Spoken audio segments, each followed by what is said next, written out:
I'm 75 years old, and for the first time in my life, I'm trying to answer a question I avoided for decades.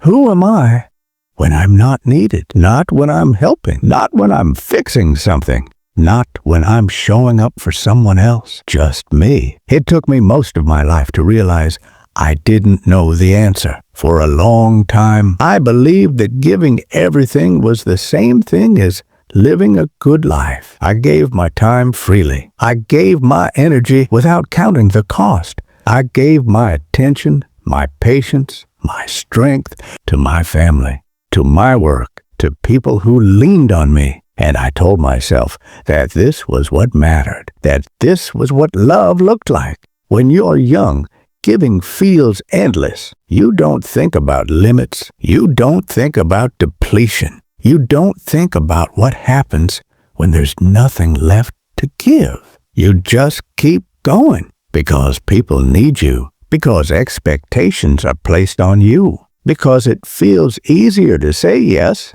than to explain why you can't. So I said yes again and again. In my 20s and 30s, I barely noticed myself disappearing. Life was loud then, busy, demanding. There were responsibilities everywhere, bills to pay, people to support, problems to solve. I told myself I didn't have time to think about who I was or what I wanted. That kind of thinking felt selfish, so I pushed it aside. Whenever a small voice inside me asked for something more, I quieted it. Not now, I'd say. Later, when things slow down, when life settles, when everyone else is taken care of. Later became my favorite word. Later became my entire plan. Later became my excuse. By the time I was in my 40s, something had shifted. I didn't notice it all at once. It was subtle. It wasn't dramatic. I stopped having strong opinions. I stopped wanting things just for myself. Immediately thinking about how it would, I stopped dreaming without inconvenience someone else. I had trained myself to ask one question before every decision. Who needs me? Not what do I want? People praised me for it. They said I was reliable, selfless, dependable, and that praise felt good. It made the sacrifice feel worthwhile. But what no one ever tells you is that praise can be dangerous because it rewards you for disappearing quietly. I became very good at being useful. So good, in fact, that usefulness became my entire identity. If someone needed help, I was there. If something went wrong, I handled it. If there was pressure, I absorbed it. And the more I gave, the more people expected, not because they were cruel, but because I never showed them a boundary. Years passed like that. Not bad years, not unhappy years, just full years. So full of other people's needs that there was no room left for mine. And when there's no room long enough, something strange happens. You forget what you would have filled it with. I remember one moment clearly. I must have been in my early 50s. Someone asked me a simple question. What do you enjoy doing? And nothing came out. I opened my mouth to answer, not because I was shy, because I genuinely didn't know. But that moment stayed with me. I laughed it off at the time. It should have scared me more than it did. Instead of listening to that discomfort, I buried it. I stayed busy. Busyness is a wonderful distraction. It keeps you from sitting still long enough to notice what you've lost. So I kept moving. I kept telling myself this was what adulthood looked like. I kept giving. Then, slowly, the noise began to fade. Children grew up. Work demands changed. People needed me less. And for the first time in my life, there were quiet moments. Moments without urgency. Moments without responsibility pressing down on me. Moments where I was alone with myself.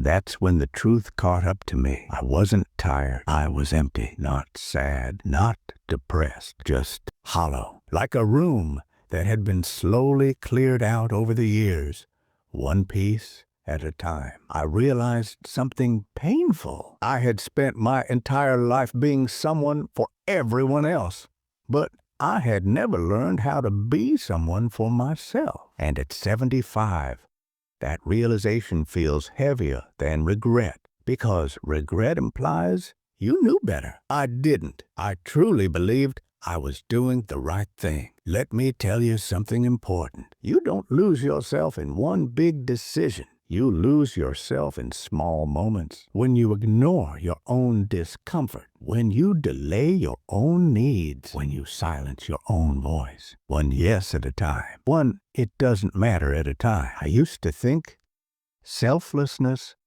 was about love. Now I understand something different. Selflessness without self-awareness is abandonment. And the person you abandon is yourself. I'm not blaming anyone. No one forced me to live this way. I chose it over and over again because it felt safe, because it felt responsible, because it felt like what good people do. But here's what I wish I had known earlier. Being good doesn't require disappearing. Love doesn't require erasing yourself.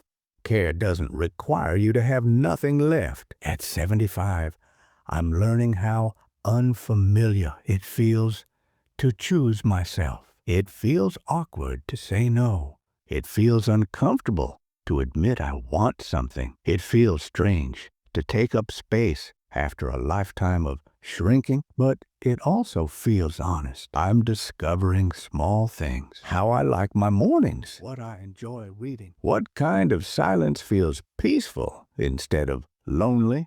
These may sound small, but when you've lived without them for decades, they feel enormous.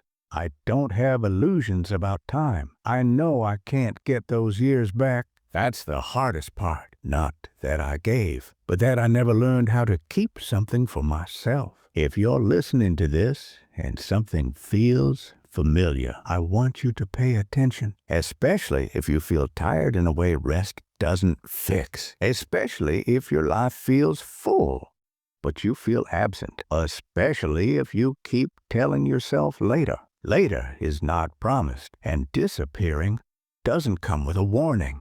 One day, you wake up and realize you've lived most of your life quietly on the sidelines of your own existence. I can't undo what I did. I'm 75 now, but I can speak while I still have the chance. You are allowed to exist beyond your usefulness. You are allowed to want things that belong only to you. You are allowed to stop shrinking.